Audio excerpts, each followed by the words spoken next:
This presentation in Anegundi emerges from a need felt for curatorial efforts in the field of Indian textiles to move outside metropolitan cities and their usual staging in formal institutional spaces like galleries and museums.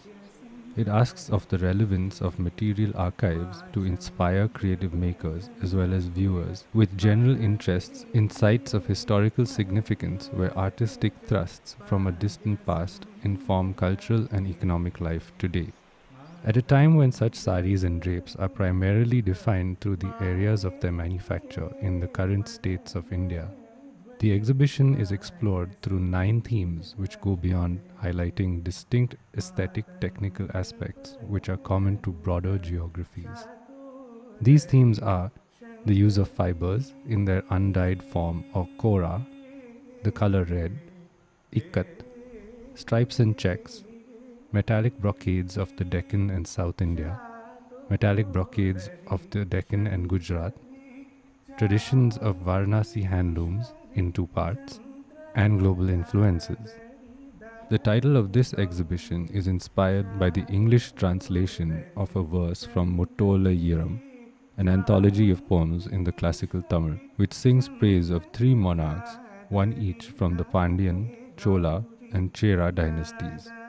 This specific verse is offered to the Chera prince. The land of Kothai, deft wielder of a spear, with poison-tipped, leaf-shaped head, knows no turmoil, except that caused by the water birds. For when the red lilies bloom in the waterlogged fields, the birds panic, thinking the water is on fire. Kora. The saris here use cotton and muga silk in their undyed form, often referred to as kora, along with silver and gold zari. Their compositions highlight the distinct design and cultural elements of the sari in India and draped garments across South Asia. The border, the end panel or palla, and the field. This sari was woven in Andhra Pradesh and uses a particular variety of cotton, desi cotton, indigenous cotton, called erapatti or red cotton. This cotton is naturally sort of shaded with this brownish reddish hue, and it's been used very effectively in contrast with this zari border. The border itself, if you look closely, has been rendered in the 3 shuttle technique, which is a very particular technique associated with Northeast India, East India, Southeast India, and moves up to the Deccan. Very, very fine triangular patterns have been created with the 3 shuttle technique, which are perhaps the most intricate scale that can be achieved with the 3 shuttle technique in the Indian subcontinent today. Red. The textiles here convey the common use of red in India across traditions and creative media, regions, and communities. With diverse aesthetic, cultural, spiritual, and religious symbolism, the color has been rendered in fabric in the subcontinent through natural dyes such as madar, chai, lak, and cochineal before the advent of chemical dyes, where different shades and tones are achieved through specific processes. Along with kora, indigo, and yellow, red forms a distinct palette in historical Indian textiles, an application which continues till now. This is a traditional gharchola sari from Gujarat. It's worn by women for weddings and very special occasions. At its base is a very fine sari of muslin with brocaded checks forming one layer of the pattern. Within those checks are small patterns which have been rendered in the technique of bandhani, the tie and dye technique, where small portions on fabric are resisted with the help of yarn when it's eventually dyed. Ikat. The textiles here are created with ikat, a generic term used globally for the technique of pre-loom patterning warps and wefts for hand-woven fabric. This is achieved through a process of tying and resist dyeing of the yarns. Known as bandha and bandhani in India, a particularly geometric repertory of motifs is conventionally associated with Gujarat, Andhra Pradesh and Telangana, and the curvilinear to calligraphic patterns with Odisha. While these form the main regions where the traditions of ikat are practiced in the country today, suggestions which have emerged recently point to its more widespread use in the subcontinent historically, expanding an understanding of their significance to the region and to other parts of Asia. The exhibition includes several non-sari draped garments as well, like this particular pair of textiles.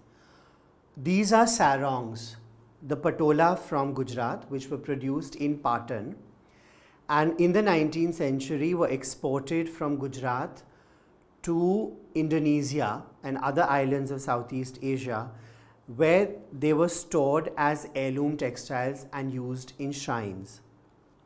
This kind of industry in Gujarat is believed to have inspired the saris in silk of Pochampalli, a major ikat handloom center in Andhra Pradesh, of which you see a beautiful example here. Now, both the Andhra Pradesh and Telangana region, as well as Gujarat, are known for a geometrical repertoire of designs and patterns, which is quite different from the ikats of Orissa. Now, this particular sari shows us how in Orissa, ikat is rendered in curvilinear and floral forms.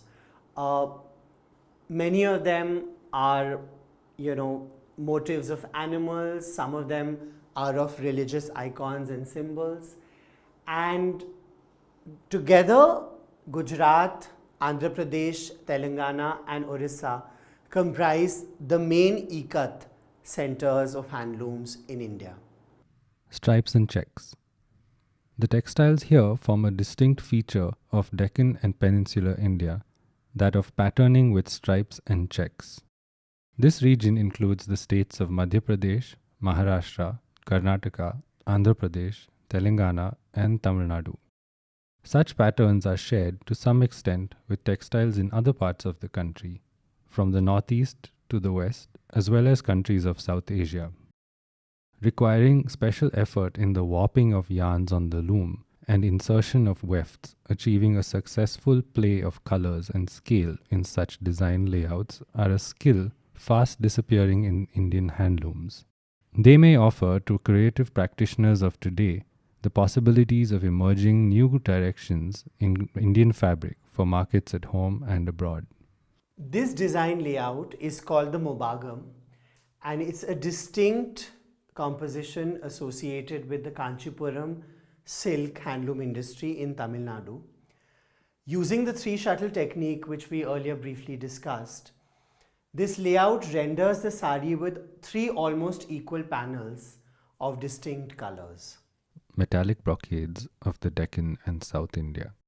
The saris and draped garments here represent the least researched traditions of the Indian subcontinent, while those attributed to Central and South India share clear common attributes like the use of muslin and fine cotton along with a distinct variety of zari.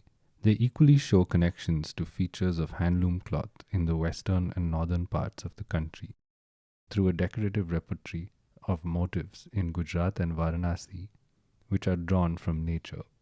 Could the gossamer cottons and silks of Chanderi in Madhya Pradesh be seen as bringing these traditions together towards forms which are syncretic? This heavily brocaded sari from Kanchipuram is traced to the 1940s, and if you look closely to the texture which forms the field of the sari, you'll find a diamond within a diamond pattern, a beautiful texture, which in Tamil Nadu and some other parts of South India is called the Mail Kan, or the eye of the peacock. The same design is the base texture also for the Pashmina shawls of Kashmir and is called the Chashme Bulbul, or the eye of the bulbul bird. Interestingly, the very same texture becomes a design for the Paithani sarees border across the Deccan and Maharashtra, central India, and other parts of South India. So some of these patterns start indicating to us the idea of shared cultures and how these kinds of designs are really a part of several handloom centers which cannot be pinned down to a singular origin or identity. Metallic textiles of the Deccan and Gujarat. The textiles here form a distinct group of metallic textiles in cotton and silk from the Deccan and West India, which are observed to share visual and technical features and influences. These include the broad genre of the Paithani, characterized by the use of specialized double interlock complementary weave technique with metallic yarn, and the Asavali of Gujarat, with similarities to certain traditions of brocading in Chanderi and Varanasi. The aesthetic amalgamations visible in this group, as in the previous two, are part of wider processes which have defined the historical and contemporary culture of Deccan and Peninsular India over centuries. This particular dupatta is a cotton Chanderi dupatta.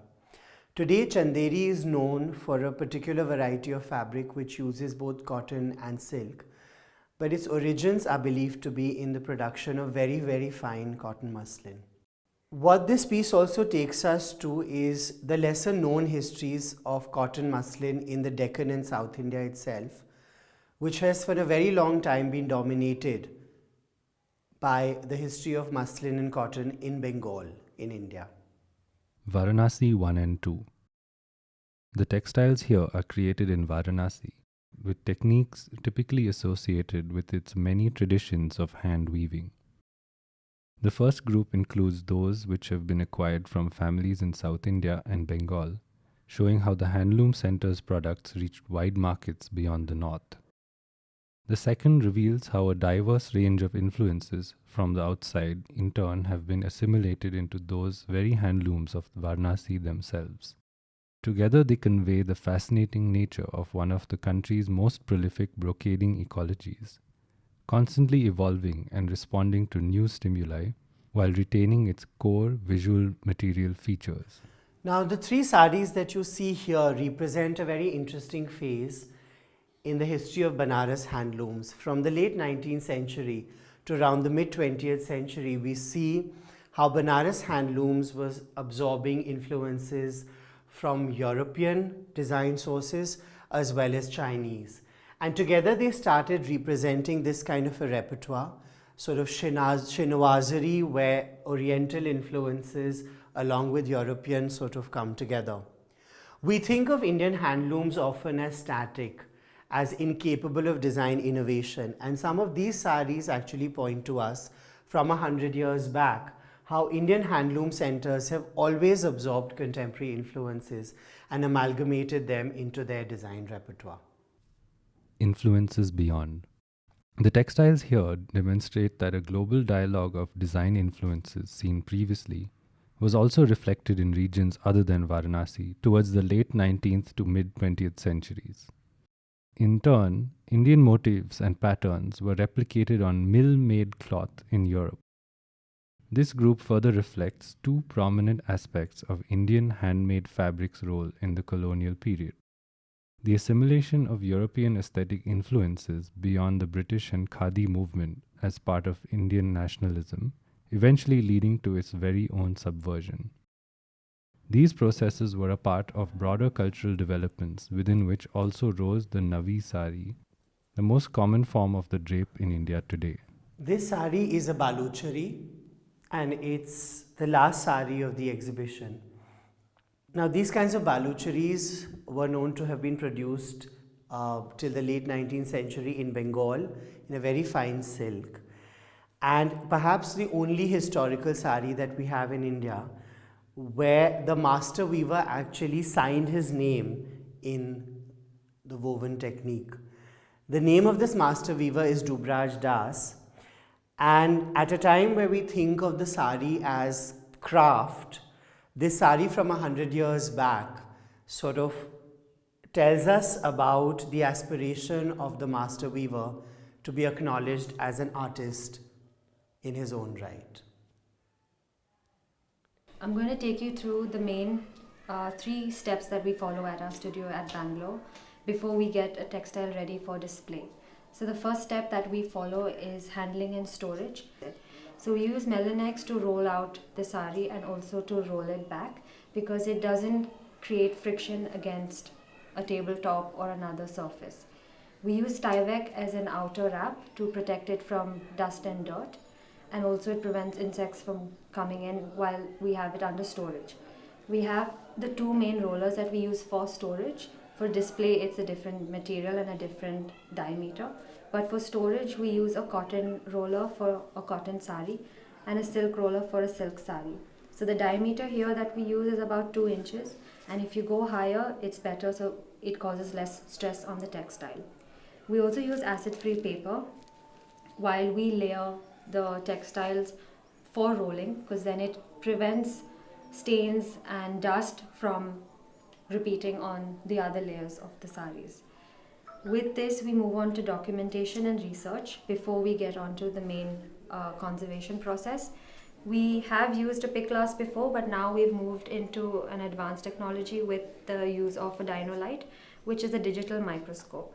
So while using this, we go in depth. As you can see the images here, we study the fabric construction of the textile, which is the warp and the weft, to study the count of the textile, whether it's an S twist or a Z twist, and we can even see what kind of zari has been used and the twist of the zari as well. With this, we can find out if there's a split or a tear. We can see how many yarns have been don't exist anymore, and we know what we have to fix when we move to the next stage of conservation.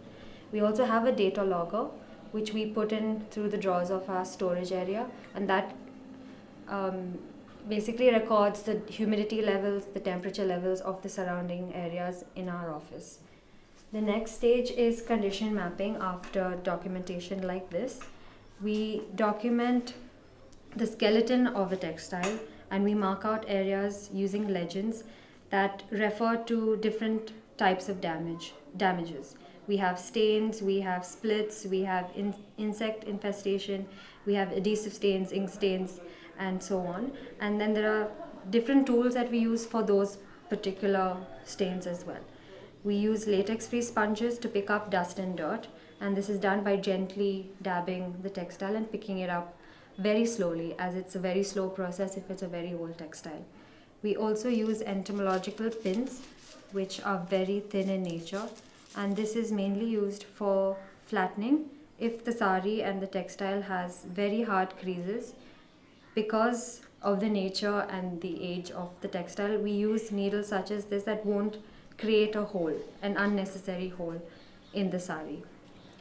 From this, we move on to the harder creases, and for that we use swap sticks, which are just with your regular cotton, and this is then dipped in ethanol, and then you very gently rub it on the surface of the textile and again pick up the stain, whether if it is an adhesive stain or a colored stain. But you have to be very careful that we don't let the textile bleed from underneath, so we use blotting paper to avoid that. Once the cleaning is done, you move back to your first stage, which is rolling, and you would use a cotton roller or a silk roller depending on your textile, and you would wrap it with a fresh sheet of Tyvek. And this is the process we've followed to bring it here to Hampi. We've packaged them this way, and we use Tyvek strips at each roller end where the sari doesn't sit to prevent less stress. So this is how we've brought the textiles here to Hampi. I'm Shama Pawar. I'm the founder of the Kishkinda Trust that has been working in Anegundi since 97. It was registered in 97. It works with a concept of rural development in a heritage setting, and it's an inclusive program of communities and the locally available heritage resources. One of the first few initiatives of the Trust was the Crafts Initiative with the women of Anegundi, where we set up a cottage industry of banana fiber. This is a non-indigenous and a non-endemic, non-traditional craft industry that has been set up and has been running for the last 25 years and continues to run strong. It's thanks to this cottage industry that Anegundi was called Karnataka's first craft tourism village. Today, its identity is very much linked to the craft itself. We work with about 300 women in the area who work primarily in creating the raw material for the craft and also crochet artisans who then make products out of the rope that is created. Varalakshmi, or Varalaka as she's fondly called and very camera shy, was one of the first women we started working with in '97. And she's the one who brought about the social change in the village, encouraged women to step out of their homes and actually work. And she continues to be our strongest community liaison, and whenever things have to be done on the ground, it's always Varalaka who leads the way.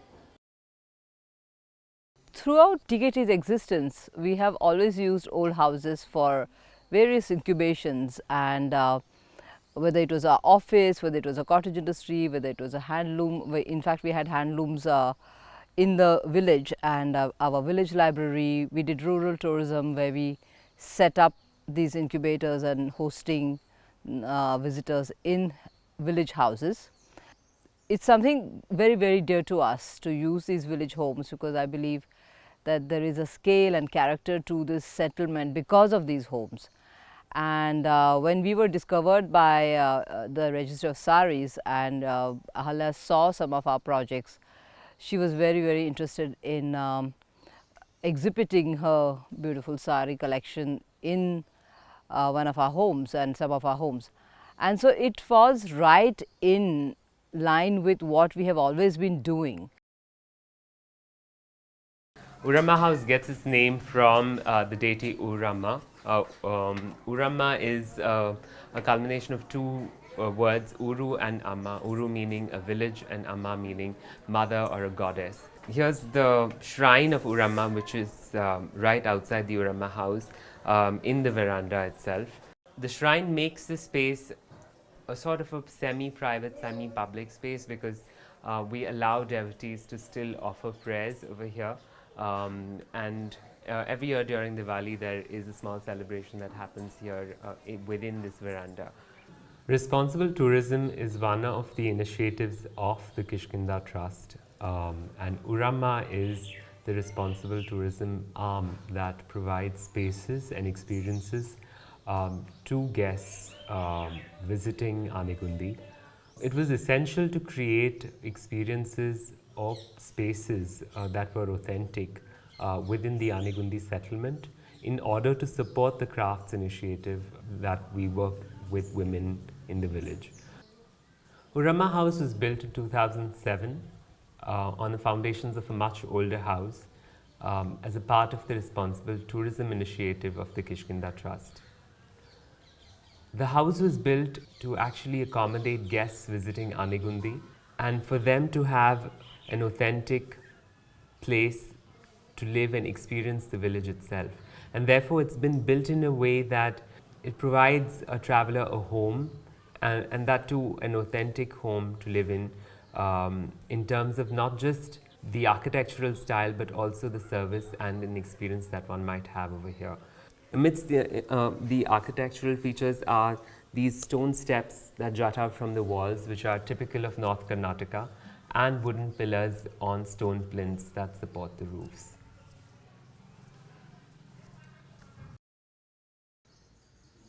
We are now at Sahira's house, which is a beautiful house located on the Royal Street of Anegundi. Sahira's home was taken up by us, the Kishkinda Trust, in 2004 for restoration work, which was sponsored by TEMA, an association based out of Sweden. What is amazing about this house is a lot of the features that are very, very typical to Anegundi, and especially the Royal Street. So a raised platform, which is called the katta, located on the outside, served as an in-between space between the private quarters and the street. This in-between space served many purposes. The katta also provided a space for performing artists who would be visiting villages or traveling on foot. This is an intangible cultural aspect which is linked actually to an architectural feature. And this results in actually providing a space for performance artists to come, maybe sing a bhajana, sing a vachana, or any of the aspects that have to do with the daily life of the people in Anegundi. Tema House on the Royal Street is actually a living space for the family, and there were a lot of modifications that had to be made to this living space to make it a gallery space to house these exhibits. This included boarding up of doors, blocking of skylights because the textiles cannot be exposed to sunlight. We had our own challenges because the house has a gobar floor which continues to be gobar and still houses these priceless textiles, and I think that is what makes this exhibition very, very exciting, because it's a multi-perspective on conservation. It goes beyond just conservation of textiles but also conservation of homes and living spaces, and how they have been brought into context along with the exhibits themselves. We're now at the Visual Memory Studio, which was constructed as recently as 2017. This is not exactly a heritage house in terms of how old it is, but it certainly used a lot of the traditional architecture and architectural techniques in terms of its construction.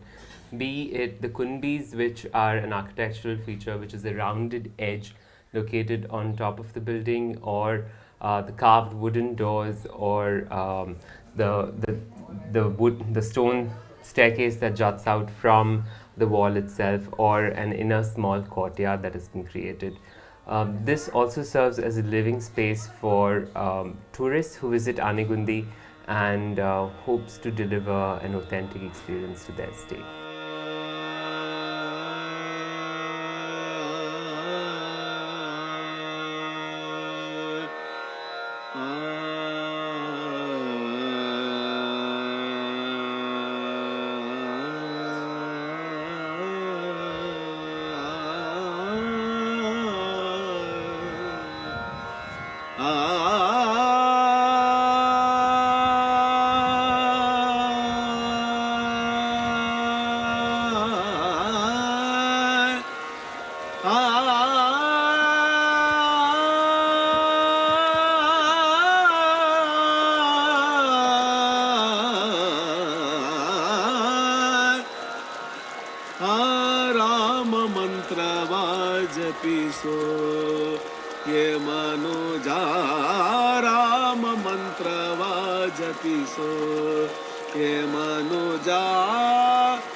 ಜಪಿಸಿ ಕೆಡಲು ಬೇಡ ಸೋಮಶೇಖರ ತನ್ನ ಭಾಮೆಗೆ ಪೇಳಿದ ಮಂತ್ರ ರಾಮ ಮಂತ್ರವ ಜಪಿಸೋ ಹೇ ಮನುಜ ರಾಮ ಮಂತ್ರವ ಜಪಿಸೋ ಕುಲಹೀನನಾದರೂ ಕೂಗಿ ಜಪಿಸುವ ಮಂತ್ರ ಕುಲಹೀನನಾದರೂ ಕೂಗಿ ಜಪಿಸುವ ಮಂತ್ರ ಜಲಜವಾಣಿ ನಿತ್ಯ ಜಪಿಸುವ ಮಂತ್ರ ಜಲಜವಾಣಿ ನಿತ್ಯ ಜಪಿಸುವ ಮಂತ್ರ ಕಲುಷ ಪರ್ವತಕ್ಕಿದು ಕಲಶವಾಗಿಪ್ಪ ಮಂತ್ರ ಕಲುಷ ಪರ್ವತಕ್ಕಿದು ಕಲಶವಾಗಿಪ್ಪ ಮಂತ್ರ ಸುಲಭದಿಂದಲೇ ಮೋಕ್ಷ ಸುಲಭದಿಂದಲೇ ಮೋಕ್ಷ ಸೂರ್ಯಗುಂಬುವ ಮಂತ್ರ ರಾಮ ಮಂತ್ರವ ಜಪಿಸೋ ಹೇ ಮನುಜ ರಾಮ ಮಂತ್ರವ ಜಪಿಸೋ ಮರುತಾತ್ಮಜ ನಿತ್ಯ ಸ್ಮರಣೆ ಮಾಡುವ ಮಂತ್ರ. ಮರುತಾತ್ಮಜ ನಿತ್ಯ ಸ್ಮರಣೆ ಮಾಡುವ ಮಂತ್ರ. ಸರ್ವ ಋಷಿಗಳಲ್ಲಿ ಸೇರಿದ ಮಂತ್ರ. ಸರ್ವ ಋಷಿಗಳಲ್ಲಿ ಸೇರಿದ ಮಂತ್ರ. ತ್ವರಿತ ಕಾನನಕ್ಕಿದು ಧಾವಾನಲ ಮಂತ್ರ. ತ್ವರಿತ ಕಾನನಕ್ಕಿದು ಧಾವಾನಲ ಮಂತ್ರ. ಕೊರೆದು ವಿಭೀಷಣಗೆ ಮಟ್ಟಗಟ್ಟಿದ ಮಂತ್ರ. ರಾಮ ಮಂತ್ರವ ಜಪಿಸೋ ಹೇ ಮನುಜ, ರಾಮ ಮಂತ್ರವ ಜಪಿಸೋ. ಜ್ಞಾನನಿಧಿ ನಮ್ಮ ಆನಂದ ತೀರ್ಥರು. ಜ್ಞಾನನಿಧಿ ನಮ್ಮ ಆನಂದ ತೀರ್ಥರು. ಸಾನುರಾಗದಿ ನಿತ್ಯ ಸೇವಿಪ ಮಂತ್ರ. ಸಾನುರಾಗದಿ ನಿತ್ಯ ಸೇವಿಪ ಮಂತ್ರ. ಭಾನುಕುಲ ಮುದಿ ಸೋಮಾನೆನಿಪ ನಮ್ಮ. ಭಾನುಕುಲ ಮುದಿ ಸೋಮಾನೆನಿಪ ನಮ್ಮ. ದೀನ ರಕ್ಷಕ ಪುರಂದರ, ದೀನ ರಕ್ಷಕ ಪುರಂದರ ವಿಠಲನ ಮಂತ್ರ. ದೀನ ರಕ್ಷಕ ಪುರಂದರ ವಿಠಲ.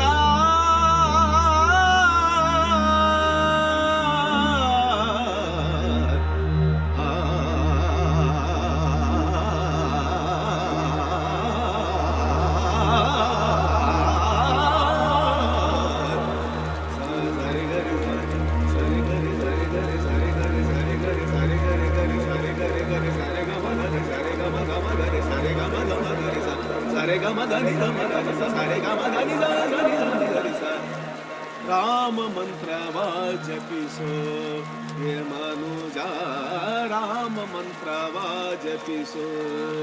ಆ ಮಂತ್ರ ಈ ಮಂತ್ರ, ಆ ಮಂತ್ರ ಈ ಮಂತ್ರ ಜಪಿಸಿ ಕೆಡಲು ಬೇಡ ಸೋಮಶೇಖರ ತನ್ನ ಭಾಮೆಗೆ ಪೇಳಿದ ಮಂತ್ರ. ರಾಮ ಮಂತ್ರವ ಜಪಿಸೋ ಹೇ ಮನುಜ, ರಾಮ ಮಂತ್ರವ ಜಪಿಸೋ. ರಾಮ ಮಂತ್ರವ ಜಪಿಸೋ. ರಾಮ ಮಂತ್ರವ ಜಪಿಸೋ.